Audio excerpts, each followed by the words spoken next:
पाकिस्तान ने मीटिंग की और मीटिंग के बाद भारत के ऊपर एक्शन लिया है। हालांकि उसके एक्शन को सुनेंगे, उन एक्शनों को आप यही कहेंगे कि अपने ही पैरों पर कुल्हाड़ी मार ली है। जानेंगे क्या चल रहा है यहाँ पर। वहीं देखने को मिल रहा है कि भारत का एयरक्राफ्ट कैरियर क्या पाकिस्तान की तरफ बढ़ रहा है। वहीं दूसरी तरफ बॉर्डर पर अब पाकिस्तान ने क्या करना शुरू किया है और इन सब के बीच में बांग्लादेश को भी एक बड़ी चेतावनी भारत के तरफ से कैसे चली गई है। जियोपॉलिटिक्स में इस वक्त बहुत कुछ चल रहा है।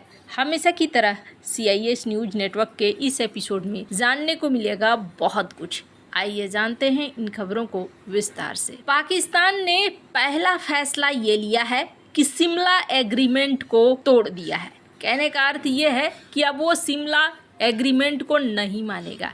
अब जरा ये शिमला समझौता क्या है, मैंने सुबह की वीडियो में भी आपको बताया था कि इस समझौते को कभी पालन ही नहीं किया है पाकिस्तान ने, इसलिए इस समझौते के टूटने का कोई मतलब नहीं है। 1971 जब 93,000 पाकिस्तानी युद्धबंदी भारत के पास थे, तब भुट्टो और इंदिरा गांधी के बीच में किया गया एक ऐसा समझौता जहां भुट्टो ने कथित तौर पर एक भावनात्मक अपील करी थी और कहा था इंदिरा गांधी को कि इन 93,000 पाकिस्तानी युद्धबंदियों को छोड़ दीजिए ताकि मेरी बहुत ज्यादा बदनामी न हो अपने देश के अंदर, राजनीतिक स्थिति मेरी ठीक रहे। उसके बाद कश्मीर को लेकर बात हुई थी कि यहाँ पर फिलहाल दोनों पक्ष आपस में मिलजुल कर फैसला करेंगे, किसी तीसरे पक्ष को नहीं बुलाएंगे, शांति स्थापित रखेंगे और धीरे धीरे LOC को लेकर जो विवाद है उनको दूर कर लेंगे। लेकिन ऐसा कभी कुछ हुआ नहीं, इसलिए इस शिमला समझौते के खत्म होने का कोई मतलब नहीं बनता है। अब दूसरी तरफ कुछ और देखें, स्क्रीन पर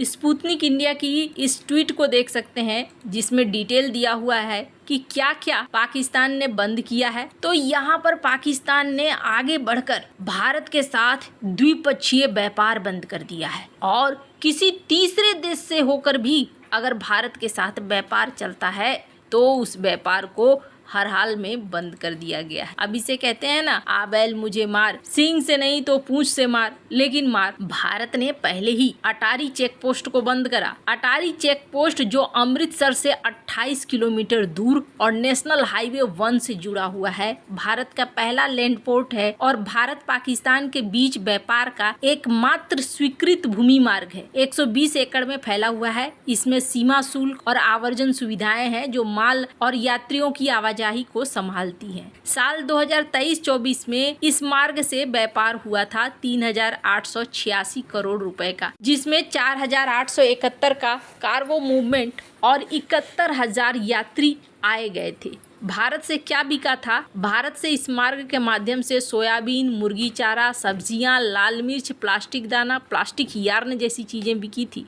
वहीं अब इस बंदी से ये सारी वस्तुओं की आवाजाही रुक जाएगी। सबसे अधिक प्रभाव छोटे व्यापारियों के ऊपर पड़ेगा। पंजाब में ज्यादातर व्यापारी ये कह रहे हैं कि देखिए, अटारी सीमा बंद होने से व्यापार पर असर तो पड़ेगा, लेकिन पहलगांव में जो हुआ वो हमला भी गलत है और हम PM मोदी के फैसले के साथ खड़े हैं। पाकिस्तान की पहले से ही कमजोर अर्थव्यवस्था है। भारत ने ये प्रतिबंध लगाया ही, अब उन्होंने अपनी तरफ से भी लगा दिया कि हम भारत के साथ व्यापार नहीं करेंगे। होता क्या था कि भारत के साथ तो इन्होंने व्यापार एकदम ना के बराबर कर दिया था, लेकिन ये क्या करते थे, किसी तीसरे देश की मदद से भारत से ही भारत की बनी हुई चीजें खरीदते थे। पर अब इन्होंने इसे भी बंद कर दिया कि नहीं जी, हम इससे भी नहीं लेंगे। अब इसे आप क्या कहेंगे? ये तो यही हुआ कि अपने ही पैरों पर खुद से कुल्हाड़ी मारी है पाकिस्तान ने। दूसरी तरफ इन्होंने भी भारतीय नागरिकों को 48 घंटे का वक्त दिया है और कहा है कि आप देश छोड़ दें। साथ ही साथ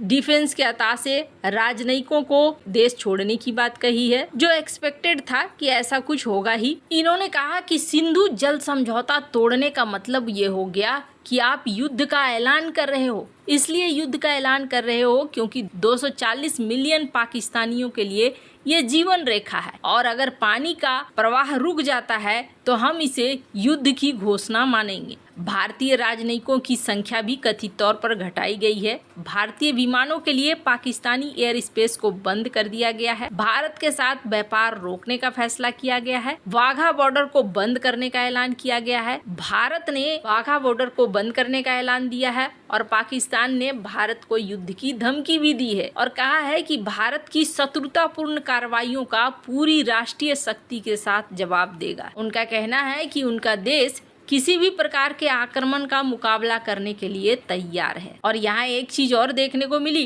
कि कुलभूषण जाधव का नाम लेकर भी धमकाने की कोशिश की गई कि हमारे पास एक और रो कमांडर है। जहाँ एक तरफ ये सारा सीन बनता हुआ दिख रहा है तो वहीं दूसरी तरफ इनके अंदर डर कैसा है आप देखिए। बॉर्डर पर इन्होंने एक्सरसाइज करना शुरू कर दिया है कि कहीं भारत इनके ऊपर किसी तरीके का एक्शन ना ले ले। इसी बीच स्क्रीन पर एक आर्टिकल देख रहे हैं, स्पुतनिक इंडिया का ये आर्टिकल है जिसमें कहा जा रहा है कि भारत का युद्धपोत विक्रांत अरबियन सागर में घुसा है और ये पाकिस्तान के नजदीक पहुंच रहा है, जबकि पाकिस्तान ने लाइव फायर ड्रिल का नोटम जारी किया हुआ है। खैर, जहां एक तरफ अब परिस्थितियां ऐसी हो रही है वहीं दूसरी तरफ बांग्लादेश के बॉर्डर को लेकर भी भारत में अलर्ट जारी है। स्क्रीन पर आप देख सकते हैं एक आर्टिकल जिसमें कहा जा रहा है कि पहलगांव में हुए हमले के बाद बांग्लादेश बॉर्डर पर भारत अलर्ट मोड में है। साथ ही साथ बांग्लादेश को एक बड़ा संदेश भी भारत ने दे दिया है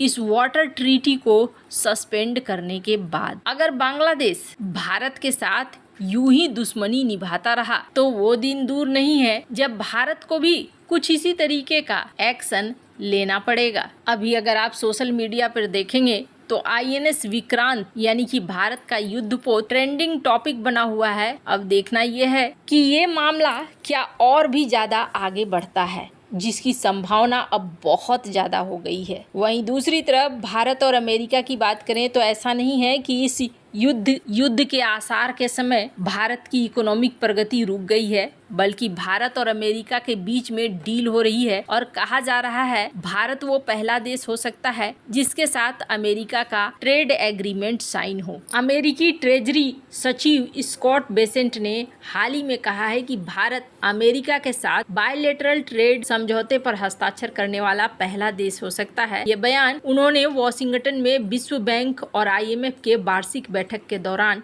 एक मीडिया राउंड टेबल में दिया। स्कॉट बेसेंट ने कहा कि भारत के साथ व्यापार वार्ता सफलता के बहुत करीब है। इसका कारण है भारत की व्यापार नीतियों में कम बाधाएं हैं। भारत यहाँ न्यूनतम सरकारी सब्सिडी भी दे रहा है और भारत अपनी मुद्रा में हेर फेर नहीं करता है। ऐसे में उम्मीद किया जा रहा है कि दोनों देशों के बीच में व्यापार समझौता जल्द ही हो सकता है। अगर ये व्यापार समझौता होता है तो टैरिफ में भी छूट मिलेगी। साथ ही साथ भारत के आर्थिक विकास के लिए ये बहुत जरूरी है। और तीसरी सबसे बड़ी चीज ये है कि भारत का जियोपॉलिटिकल पोजीशन ज्यादा मजबूत हो जाएगा। भारत और अमेरिका यहाँ ज्यादा साथ आ जाएंगे। वैसे आपको क्या लगता है इन सब मामले में, आपकी क्या राय है, कमेंट कर जरूर बताएं। जल्द मिलते हैं अगले वीडियो में नई खबर के साथ।